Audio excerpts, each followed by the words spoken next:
Okay, the title of this was Layers and Camera Raw, but I'm going to take this the other way around, and we're going to start with Camera Raw, and then we're going to go to Layers after that. So I'm going to start with Bridge, and this image is in St. Louis, and you notice the sky is blown out, and I was kind of looking around for an image to work on to lay some new clouds in, and I looked at this image first, and I'll show you why we're going to look at Camera Raw first. So I'm just going to go ahead and open this image up. This is a raw image, as you can see. So we have a lot of latitude to play with in this image because it is a raw image. So you notice it looks like there's absolutely nothing there in the sky. So if we go over here, and I always bring the image in here when we're dealing with a raw file, and I start playing with the exposure right off the bat. So I want to crank this down to see what's in the image, and if you look at the sky, we now see that there is some texture up there and some color. So let's start more with this than with this. Okay, this is where it was. If we double click all of these sliders, no matter what we do with them, if we double click on the slider, it goes back to the middle.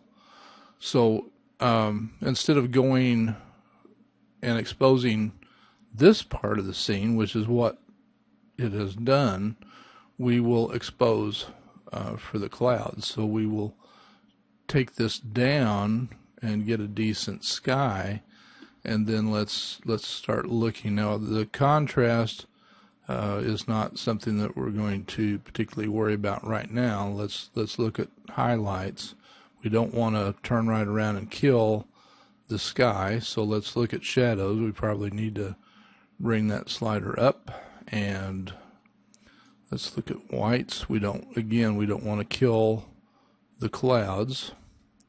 So then we look at blacks, so we can bring the blacks up, and let's bring that down. Probably bring clarity up. You notice we're getting a lot more detail, and we can probably bring vibrance up to bring those more muted colors up. Now, if colors are already full, vibrance is not going to make any difference, but the more muted colors will certainly respond to vibrance. And obviously, if we take vibrance down, you see what happens to the color there. And if we take saturation all the way to the left, it basically turns it into a grayscale image. If I double click that will go back to center. So this ends up with a more natural image. Now, here's something that a lot of people aren't aware of inside of Camera Raw. We can tweak anything inside this image pretty much. We can remove spots, for example, with this brush right here. This is the spot removal tool, and if there are some spots like on this wall, we can go in and easily take care of that. But there's a far more powerful tool in here that can come into play. Right here is the adjustment brush. Now, a lot of people just avoid that because they don't understand it. But let me show you what happens when we use this particular tool. If I click this, and I can begin painting. Now, right now it's just a cross, and I'm using my left and right bracket keys to make it larger and smaller, just like the regular paintbrush inside of Photoshop. And I'm going to paint inside this fountain area. So notice I'm right now, because of the adjustments, I'm lightening everything up, but don't get too excited about that. Now notice over here, let me slide this down a little bit. I can feather this so I can make it softer. As you can see now, that's quite a bit softer.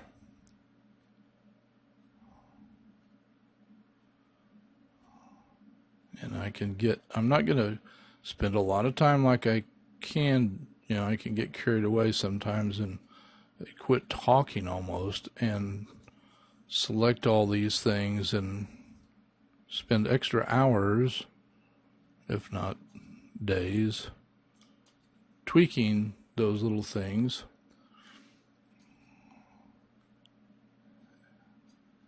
And I can just take these videos and make them way too long. So I'm scrolling my mouse because our recording area is kind of small. Notice this gave us a pin. This pin represents a mask that's just including the areas that I just painted in.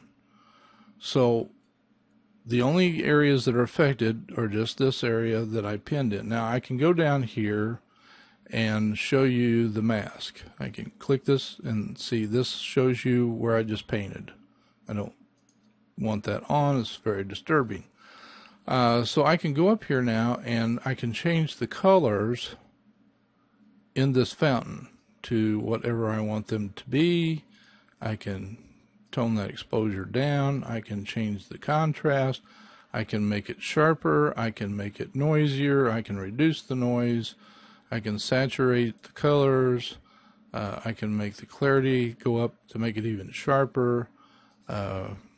You see, I have absolute control over every piece of this image. So let's say we want to make these trees pop a little bit. All we have to do is go up here where it says New, click that, and now we have a brand new pin. Notice this pin here is changed. There is no longer a dot inside, so that means this one's not any longer active.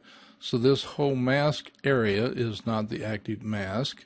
So I paint now on this tree, and again, don't worry about the color that's there right now, because once I'm done, and I don't have to paint every tree, I can make each one of these an individual mask if I wish to. So I can go ahead and make them brighter. I can adjust each one of these separately. Take the saturation up and down and all around. I don't have to make them quite so much brighter, so to speak. And I don't have to settle for that color green. I can make it a little more yellow. And so there we go. Up here, the dreary end that's off to the light looks like a giant shadows on it, which it is from this building. But if we want to brighten it up a little bit, we go up here and click on New. And here we go again. We can just paint on this building, and obviously our settings that we just used on the trees are working for this. And notice I went a little bit over, so we painted some of our sky, and all we have to do is erase. Come up here and click on erase, and let's make this bigger. So I'm holding down my control key, my space bar, and I start clicking up here. You can see I didn't do a very good job. And now I just make my brush a bit smaller. I need to make it a little bit bigger than that. And I'm not going to take tons of time doing this, but you can see we can do a good job, or we can choose to do a poor job. It's up to us. And I'm going to go ahead and add to what we did and just get that edge a little nicer here, and get this edge nicer here to clean that up. So it's all about adding and erasing, adding and erasing. Then we want to work on something different inside the image. We click on New. I'm going to do a Control-0 so we can see the whole image again. See, now we have a new pen. There's the old pen. I put my mouse, I'm just hovering on it. You see the mask we have on the trees, the mask we have on the fountain, and this pen is active, so it's not showing us that. If I want to make the tree one active, I click on that one, and now if I hover on that, you see the mask we have on the Drury Inn. So I can also change the color of this building. So let's click on New, and we can put a mask up here on this building. Now right now we're lightening it up because I'm using the settings that we used over here and on the trees. So let's say I don't want to just keep painting. I want to paint a straight line. So if I click right here, and the same thing works inside of Photoshop.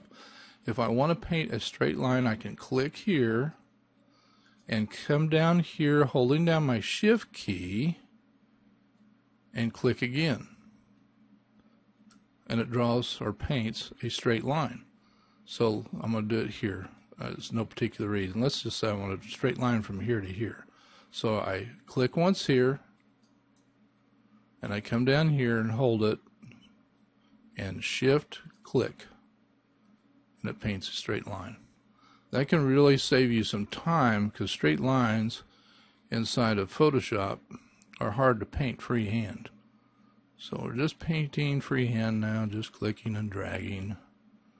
Don't want to get too close to the head on the statue. Now here's a good place to do the Shift click. So I'm going to make that smaller, get right there at that edge, click once, come down here, Shift, get right there, Shift click, and went a little over. I'm not going to worry about it right now because this could make a demonstration last forever if I spend too much time doing that. I'm just going to kind of rough it around his head. And we're going to say we're done. The building actually looks pretty good with this color too, but I don't want to make that building too light, so I'm going to bring the exposure down. And notice it's just affecting that building. Let's change the tint of the building a little bit. Now we're making a nice blue. We can go towards purple, make it a little more blue. Look what's going on in the image, how colorful this image is becoming now. Let's say we're happy with this image. We just click on Open Image. It opens up in Photoshop. After it reads the camera raw format, it's going to go ahead and make all of those changes for us. You see how colorful the water is now, the trees now the nice rich blue. And if we look at bridge, you notice now we have the little things I mentioned before. This shows that we have made settings changes. If I right click on that, well, you can't see it, but you know, you can see develop settings, but you can't see let me move the recording area so you can see this. I'm just going to click and move the recording area down, and hopefully you can see it. Develop settings, and there is the clear settings thing, so I can go ahead and kill those settings if I want to. Let's just say right now that we want to keep those inside of Photoshop. Let's have a better look at it. We could go back into Photoshop or into Camera Raw, and let's do that real quick. Let's go back to Photoshop and go into Filter and say back to Camera Raw. Now notice our points are gone. So even though we can take in the newer versions of Photoshop, we can use Photoshop filters. We can use Camera Raw as a filter, but the once we bring it into Photoshop, the points are gone that we used to make these adjustments with. So we can't just go back and forth doing that, but we can make new points of adjustment. So I'm going to zoom in on the statue's face, and let's just say I want to brighten his face up a little bit. So we can bring that up a little bit. And yes, I went too far, and I want to put a nice line down here. And I went too far, obviously, with the exposure. So let's bring it down a little bit. And I also went outside the line, so to speak. So I'm going to erase that and paint back in. Get me back inside the lines. And again, I need to make this smaller with the left bracket key. So, and again, if you're too far out, you know, just do a control plus. We need to go in closer, not further away. And then we can use our space bar to get in here. And I did an okay job erasing that back. So we've, you know, we put some highlights in there on the face. And let's just go ahead and see. Yeah, we've gone too far up here. The brush is now too small. So here we go. We can fine tune it. And obviously that little bit's not going to show. We can open. Let's add a little bit. We can add some around here. Open that up a little bit. Make his face. Maybe put some on the shoulder. Let's make this a little bit bigger. Now let's reduce that a little bit because it's a little off. Let's zoom out a little bit. Let's change the color a little bit. Give it more gold. Let's bring it down some more. Put some up there.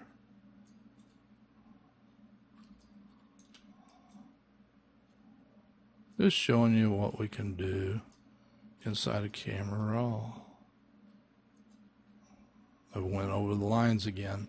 Let's go ahead and do a Control-0 to get all the way back. So you get the idea, I think. Let's click on our... We can click on Clear All to get rid of that if we want to. But I think you get the idea that we can control the light and all this and really make our image what we want it to be. Let's click on Clear All so you can see we can get right back to where we want it to be. And again, we can go right back into Bridge and we can do a develop settings, clear settings, and get right back to the original image so we don't destroy the original if we don't want to. You know, it's totally a your call type of thing. Okay, everybody, in this segment we're going to look at layers, and this time we've got a few different images that we're going to deal with. Now this one I'm only going to do one sideshow kind of trick with it.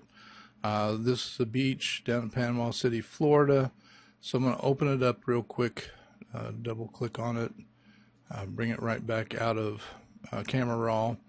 It's not a high quality image by any stretch. There's nothing particularly good about the image.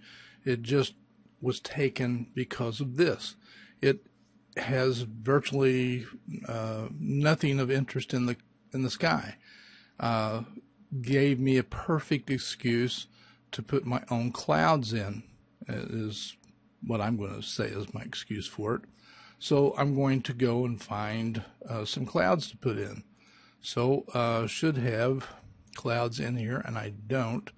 Let's see if I can't rustle some up. I'm going to go to Photoshop, and I think I've got some on my desktop. So let's go desktop, and puffy clouds is what I want. I know they're here somewhere. Here we go. Excuse me. So I want to put these clouds into this image. Now there's a couple of ways of doing it. I'll show you the lazy way to do it first. Pretty much all I'm going to do now is do a Control A, which selects everything. You see the marching ants around the entire image. Control A selects the whole thing. So now to copy everything, I need to do a Control C. Now Command C on a Macintosh, Command A on a Macintosh selects everything. So let's go back over here to the other image, and all I need to do is a Control on a PC, Command on a Mac, and do a Control Command V as in Victor or Victory, and that pastes that entire image in here. Now this is a much higher resolution image, even though you can see the color noise in here, the RGB. I'm going to do a Control T. Control T is in Tango, Transforms. Now you see the bounding box, which is, here's a handle for it. The rest of it is off the screen. So to see the rest of it, I can do a Control minus several times. Look how big that thing is. So I can go ahead and hold my Shift key down, keeps perspective, and I can bring that over to the edge and let go. Let's just go ahead and let go of the Shift key and drag that down to fit. Hit Enter and it fills it up. Let's go and do a Control 0, fills the screen. So now if you look over here in the Layers palette, I'm completely filling this over this. Okay, now isn't very helpful at this point, right? Now what I can do is either erase some of this to let this show through, which will help you, I think, understand layers a little bit.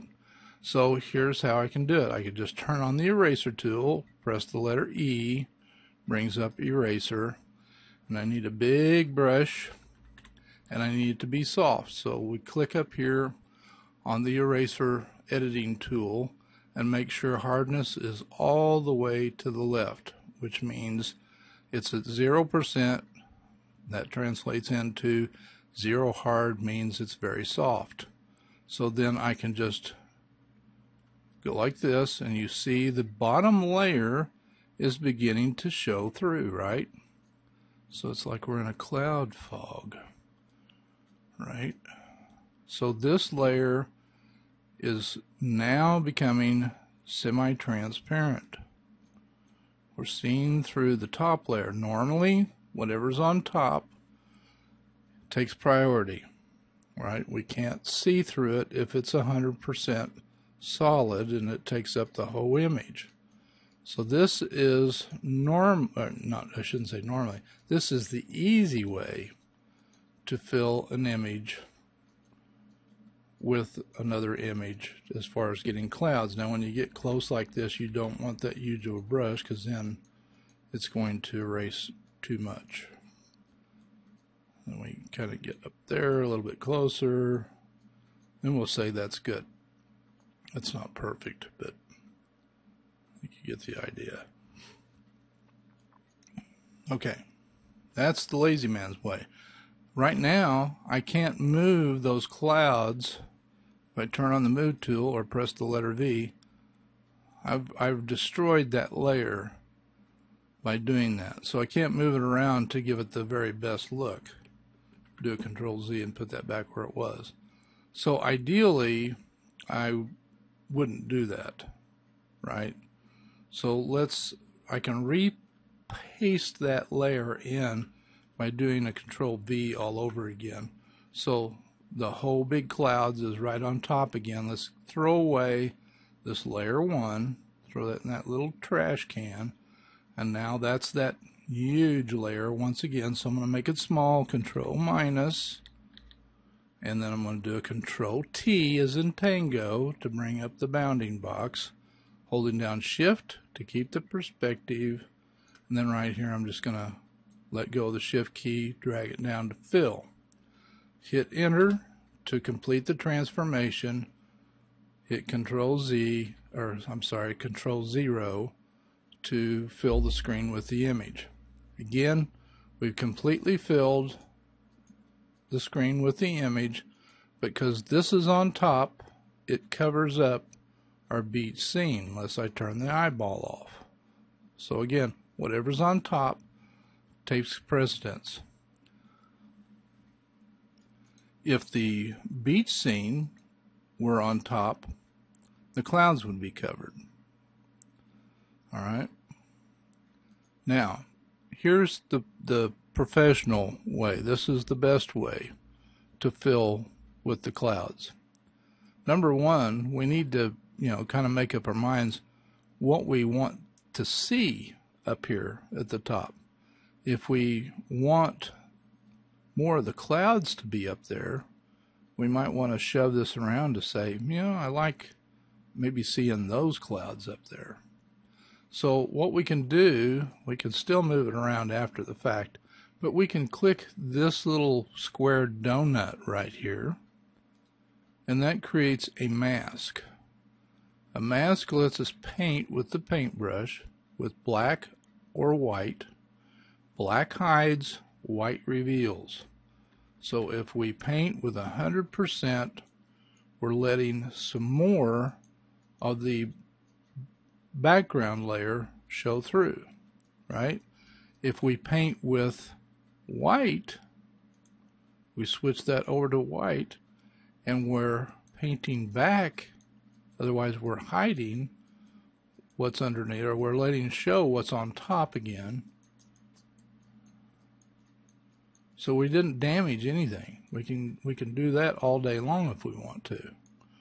Alright, switch back to black. This time I'm going to use the letter X as in X-ray to switch the colors. And I'm going to change this opacity down to around 30 and paint instead of the other way. So we can just kind of bring that in a little at a time instead of being so dramatic. What we need is to find where that actually changes. Okay, it went too far, so I'm going to hit X. And we'll just bring that in right there where that hard line is. Switch it to X again. And I think you get the idea that we can really control that. So now we've got some great clouds up there, and we can still move them. And get that all completely back in there. So I can press the letter V or press this, and I can still move that stuff around. And I can bring all that back that I erased, remember? Say I want it up there. I can just paint with the brush. And right now I'm only bringing it back a little at a time because it's only on 30%. So I can say, oh, well, we'll just bring it back like that. All right, so that's another way to do it. There's yet another way. We'll throw that away. We can make a selection out of this area that's completely dull. We can use the rectangular marquee tool since it is a rectangular shape. But what we need to do is feather this area. So I'm going to feather that. I'm going to click this to just turn that off. I'm going to feather it by, say, 10. It all depends on the resolution of your images. If it's higher resolution, you need to feather it more. Lower resolution, you feather it less. All right, I'll make that selection again. And the reason why you feather it is if you don't feather this, and you see the edge right here is somewhat rounded. If you don't feather it, it makes a very harsh line across there. And obviously your horizon line wouldn't be a sharp straight line. All right, so now we're going to go over here and to the other layer, do a Control A, which selects it all, Control C to copy, or Command, and then come back over here, and instead of what we did a while ago and just do a paste, we're going to do an edit, paste special, paste into, or you can do the Alt-Shift-Control-V, which is rather lengthy, and I use it so rarely I choose to use the actual edit, paste special, paste into. Now guess what? We can turn on the move tool and move it around, and remember it's huge. So these clouds are in here, super huge. Look how huge those clouds are. And this is like this because we feathered it by 10, so we might want to go back and refeather it by only 5. Let's make this small, so that we're going to do a Control minus, and we're going to do a Control T, because remember these clouds need to be made smaller. So I'm just going to bring that in, bring this down, make it a little more realistic, right? Let's bring this down so we don't flatten those so much. And let's just double click it right there. Now let's zoom, let's do a Control 0. Now let's try this again, but let's make the feather up here at 5 instead of 10, okay? So I'm going to throw that away. I'm just going to hit the trash can a couple of times and get rid of that layer. And we're going to turn on the Marquee tool, change the feather to 5, and make that selection one more time. Watch the edges. They're a little less rounded now. Go back over here, do a Control C or Command C on a Mac. Back over here, edit, paste special, paste into. Again, now our line here looks great. I think our 5 pixel feather did very well. So Control minus, and then we're going to do a Control T to transform our clouds, and then just hold Shift key down, and we'll just say that's great. And now we'll Control 0, and I'm going to move that up a little bit so we can see. And those look pretty good, don't they? Now let's just say, for the sake of argument, we want to blur those clouds just a little bit. We can go to Filter, Blur, and put a little motion blur on them. Now that was a lot of motion blur and the wrong direction. We can control the direction of a blur, and we can just go with a tiny bit of blur, give them a little bit of movement.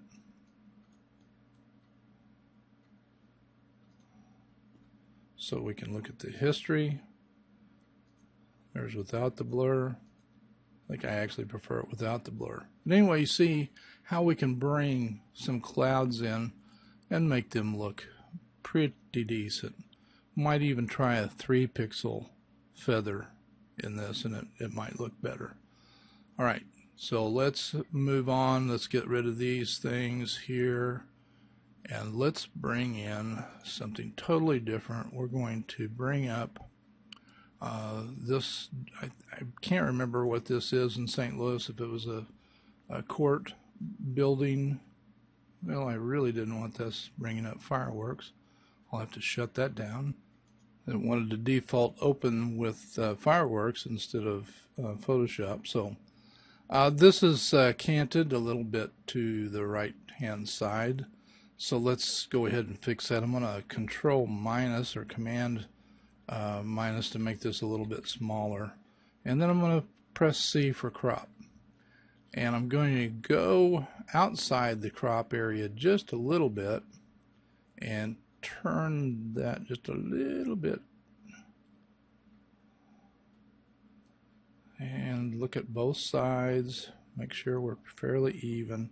Notice it brought the crop area in a little bit so it could even everything out.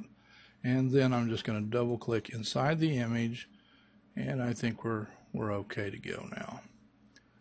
Now let's go to layers. Let's keep all the rules in mind as we go. We're not going to have a lot of layers. As we build the layers in here, remember whatever is on top, basically it gets preferential treatment. It's going to cover everything that's underneath it if that layer is full. So what I'm going to bring in this time is a gate, and this image is bigger than what's underneath it, and this is also a ping, so I'm going to right click on it and tell it to open it up in Photoshop.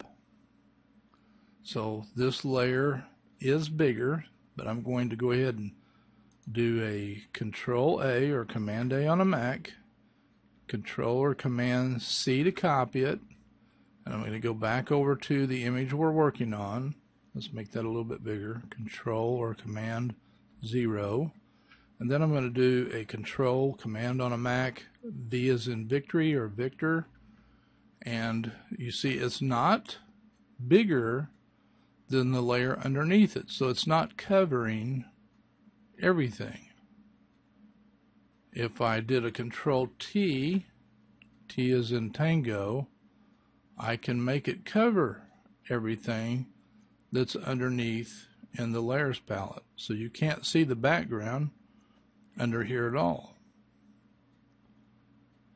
If I hit escape, it goes back to its original size, and now it's only covering the area equivalent to the size of the object on this layer. Now what if I go ahead and open up something else? Let's go to Bridge, and I'm also going to bring in these horses. Oh, I double clicked.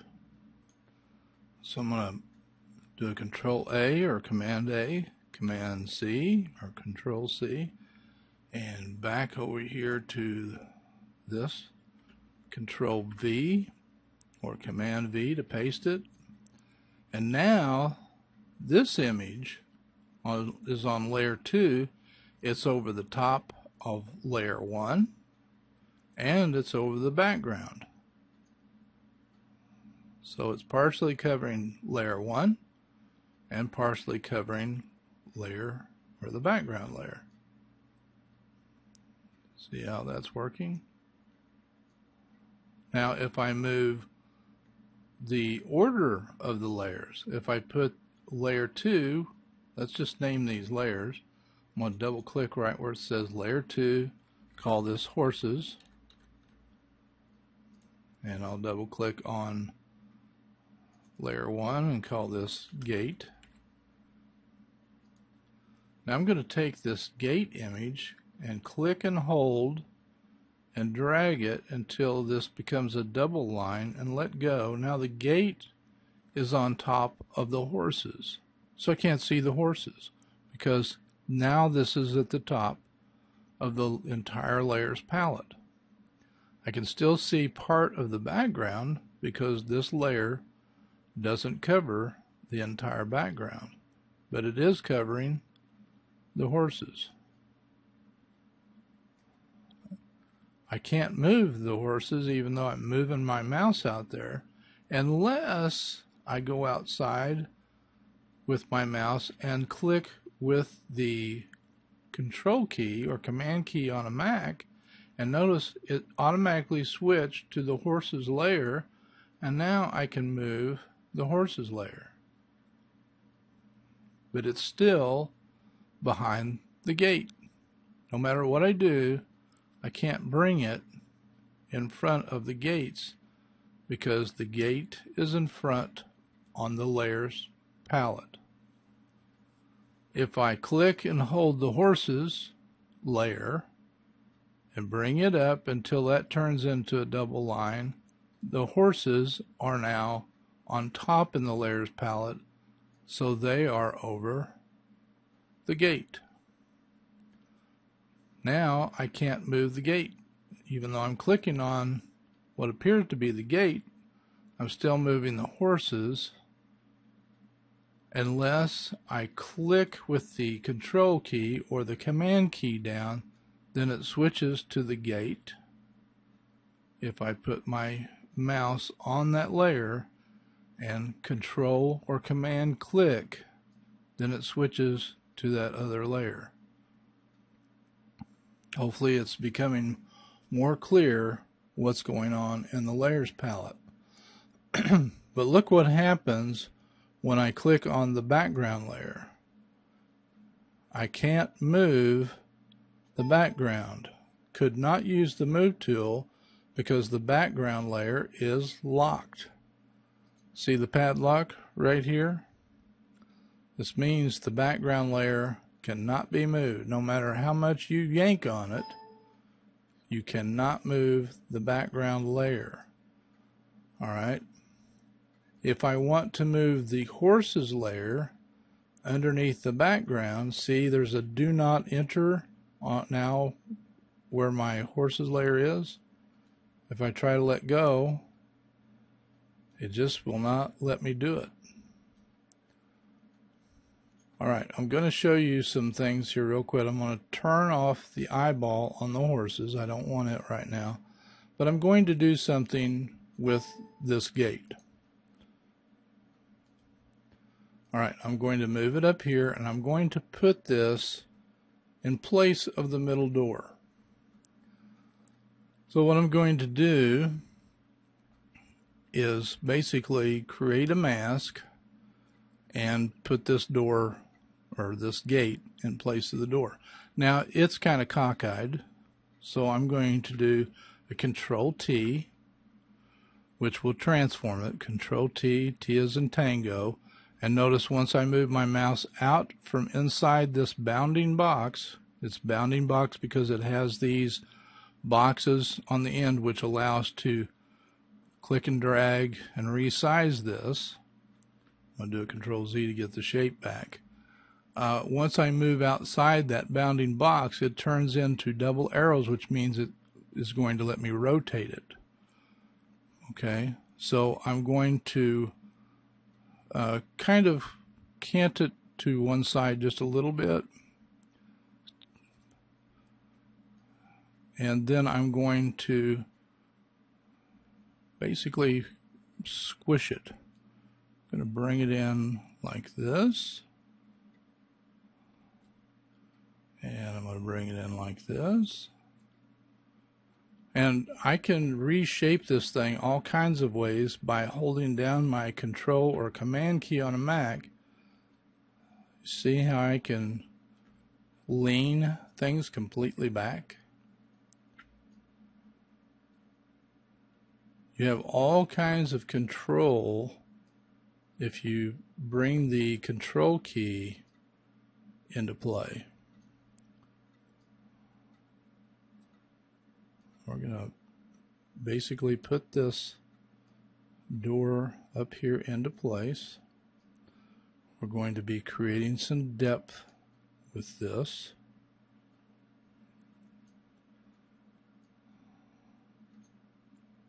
We're not going to have to do a lot with it as far as masking. Like I mentioned, masking. We're not going to actually do that with this one so much. And all I have to do to complete this is double click inside that box. Now,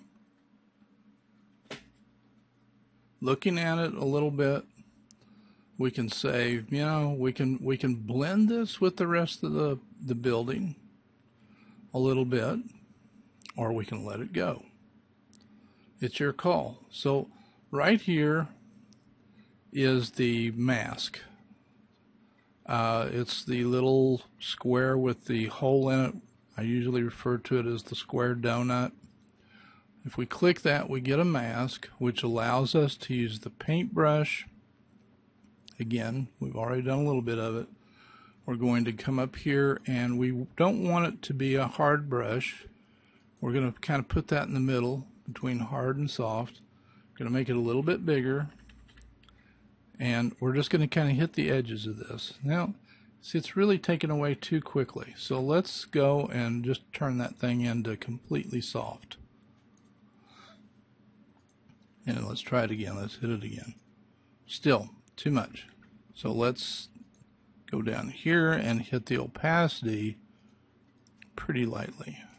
We want to change this little at a time. Still showing too much of a change. So I'm going to just go back, change that back to white, and just fill that right back in with 100%. We can do that with a lot smaller brush and bring that back. Let me show you what I mean. But I think we're going to be better off leaving it alone. Let's try it again. Switch to black. Now I don't like that either. Control Z a couple of times here. Whoops.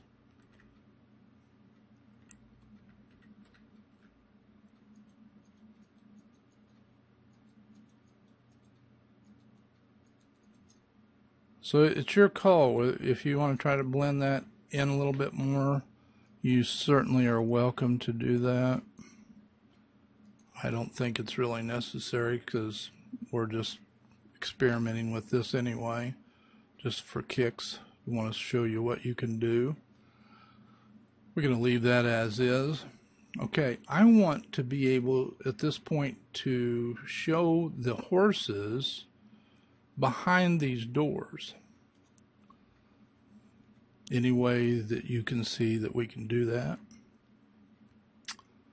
All right, think in terms of the image that we worked with in Camera Raw for a second. This one, for example, I want him to show through one of the doors too, just the statue. So I'm going to make really kind of a loosey-goosey, oops, I don't want to use that tool. I just want to use the lasso tool. I'm going to just kind of a loose selection around this. Okay, and I'm going to do a Control C, Command C on a Mac, and go back over to our main image and do a Control V, Command V or Victory on a Mac, and here that is. So now it's on its own layer. Every time we do a paste, Control V or Command V, we get a new layer, and it shows up, eyeball on. All right. But I want this also to be behind a closed door. So I can't really do that. To do that, I have to be able to put it behind the background. And here's how we do that. We have to be able to put it behind this layer. To do that, we simply double-click on the background layer, and we can rename the background layer anything we want to. As long as it stays background layer, it's going to be locked. We can let it say layer 0, which it defaults to right here, and then we're okay. We can move anything underneath it we want to. So notice the padlock is now gone, which is nice, because now I'm going to drag this statue underneath the background. Watch what happens. It's now got a double line under it. We can no longer see the statue because it's under here. Let me turn the building off. There's the statue. It's behind the building. It's behind layer 0. I'm going to type building. Let's call it Justice Building. And now I'm going to have to be able to see this guy. So let's put him over here. I'm going to knock this out. I'm going to use this tool, the rectangular marquee tool, and knock this door out. Now look what's happening. I'm making the best selection I can, but because this pillar comes down at an angle, I can't get the top edge of this. And, you know, I want to, but I can't. So here's what we can do. To transform a selection, you know, we can't make selections sometimes just exactly like if I wanted to select this pillar, I can't make it, I can't broaden the base of this selection to grab the edges of this. So if we go to select and down to transform selection, we get a bounding box for this, and if we hold down our control key or our command key, this allows us to move the selection however we want to move it, and then we double click and our selection is wherever we want it to be. So I'm going to use the rectangular marquee again on the doorway, and I can just click and drag it. It can be as sloppy as I'll get out. And then we go to transform selection, and then I can lean this over against that pillar. We'll go down here to get that. We'll go down here and knock that out. We'll go ahead and knock out down to there, why don't we? And then all I have to do, because there's nothing behind here except the statue, I can just hit the backspace key and it knocks it out. Now there's nothing else back there except that statue, and the statue's right in the middle. It's right back here. I'm going to do a Control D or Command D on a Mac so it turns off the marching ants. Now if I turn on the Move tool and click on Layer 1, we don't see the statue yet, but if I click and drag, there it is. So we know he's back there. Let's do a Control T to reshape him. So I'm going to make him smaller.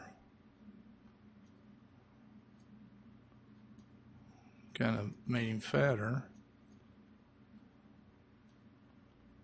And we can resize him however we want to. And we'll say that's about right. Now then, we're going to put the horses that are right here behind door number 3.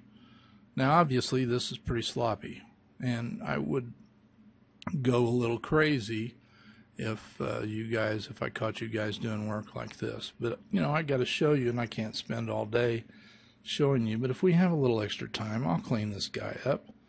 But the horses, we got to fix the horses. So let's go to the Justice Building and knock out this door too.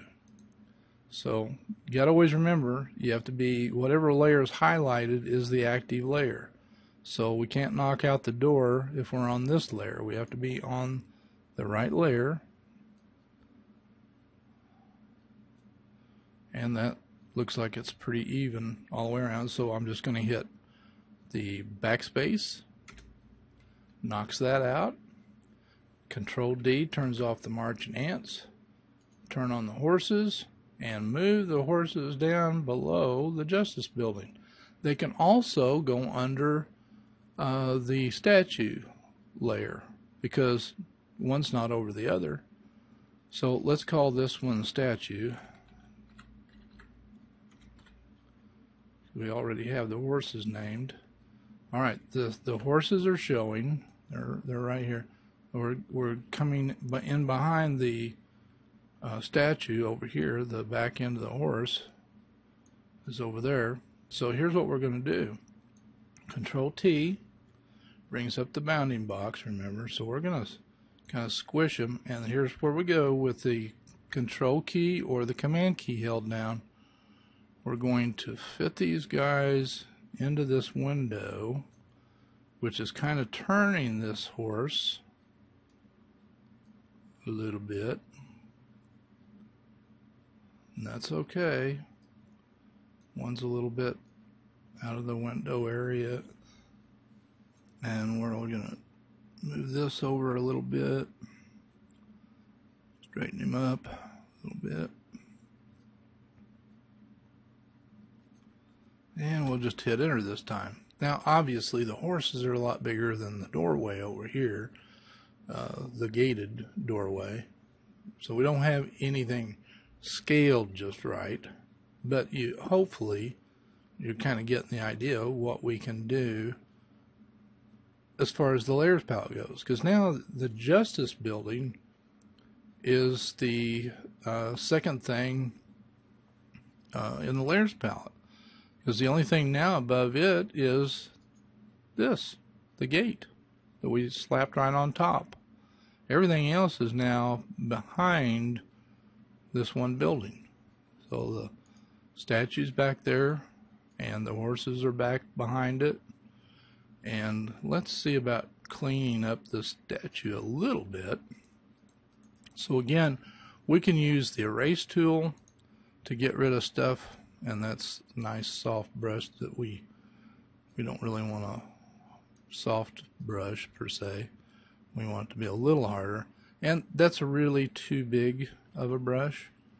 So let's get closer and let's make the brush much smaller, and that's about the right size. And we need to make this 100% because you'll be erasing multiple times. If you just take it 50% at a time, you got to turn right around and erase again.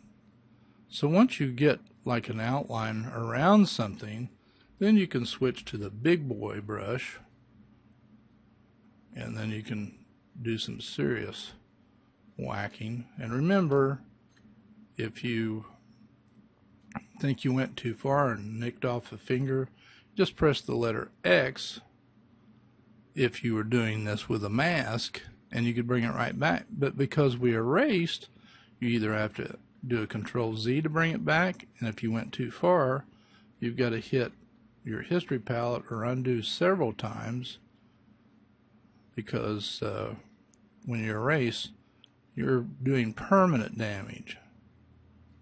So erasing's not really the ideal method to do something like this. So again, we're going to use the up close and personal smaller brush to get these smaller items, and then we switch to the big brush to whack a lot more data out of the way, and we can get rid of a lot of here. Small again, smaller, because remember, we're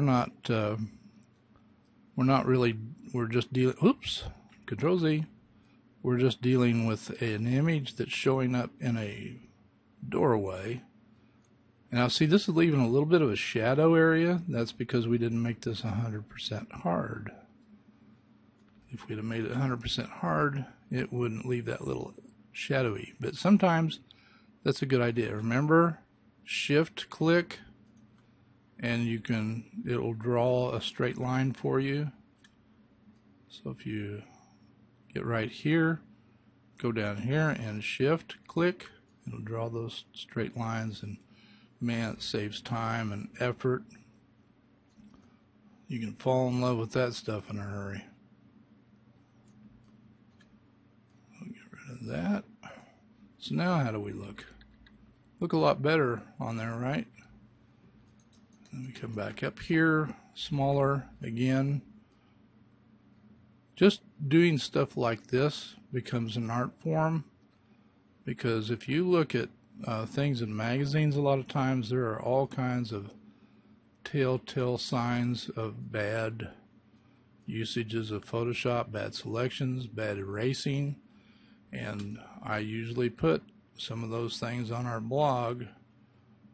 Images with issues, Photoshop disasters, and those things just really stand out like a sore thumb. They're unfortunate in the fact that those things even get printed. Sometimes they only get printed on the internet, but sometimes they actually get printed in big magazines, and that's really a shame when that happens. It makes a lot of people look bad, and sometimes it's not photographers' fault that some of these things happen. It's photo editors' fault sometimes. And who's going to get the blame for those kinds of things? Usually the wrong people do. And believe me, it's not going to be the photo editor that's going to easily take the blame for stuff like that either.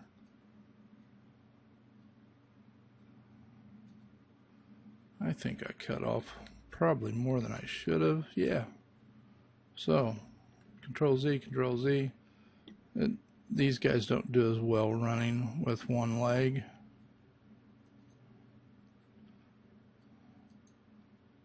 Severed right in the middle. So I took some liberties there to kind of speed things up. The old shift click. I like to hurry things up a little bit once in a while. Like there, we have a much smaller calf area when I do things like that sometimes.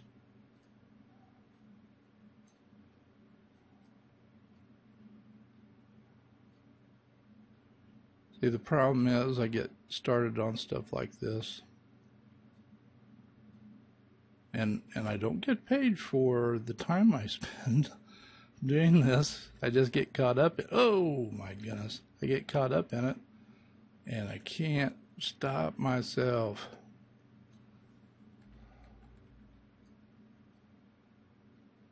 I always say I'm not going to do something like this, and then I end up just doing it anyway. And I'm not going to work up in there. It's dangerous. All right. I'm going to say that's as good as I'm going to do anyway. I'll whack that down here on the square. Let's just do a click there to square that off. And then I'll just whack that. Now, let's do Control-0, see the whole thing. You get the idea, I hope, that that's not the ideal way to see. If I try to go now in the history, look at this. I cannot possibly get back to work on anything now because all of my steps backwards are filled with eraser. So I couldn't get back to really do any work on anything. So that's why we use instead the layer mask, and we just cover things up and uncover. So hopefully this has given you a good overview of Camera Raw, the different things that you can do individually in an image, where you can control the light, you can control the color, you can clean up spots if you have to. Even individual trees can be lightened and their color changed.